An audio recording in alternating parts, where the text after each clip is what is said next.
अपना जीजा जी संगे करतारू जैसे हम ठीक करतनी बुझनी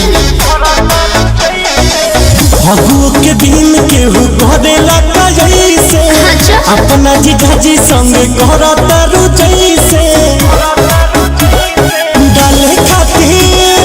बैठल बानी काहे डालवावे लूना हमके बोला के अच्छा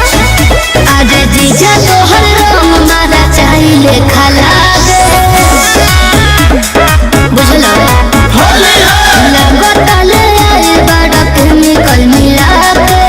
हर बार सब दिन बता जीजा तोहर रंग मारा चाहिले खाला दे लगतले आए बड़ा केमिकल मिला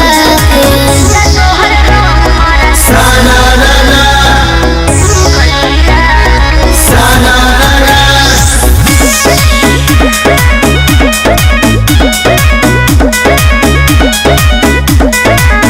छोड़ा जाए दाय साली खिसियाइल ना जला हटे बात मन कर करता रुअतना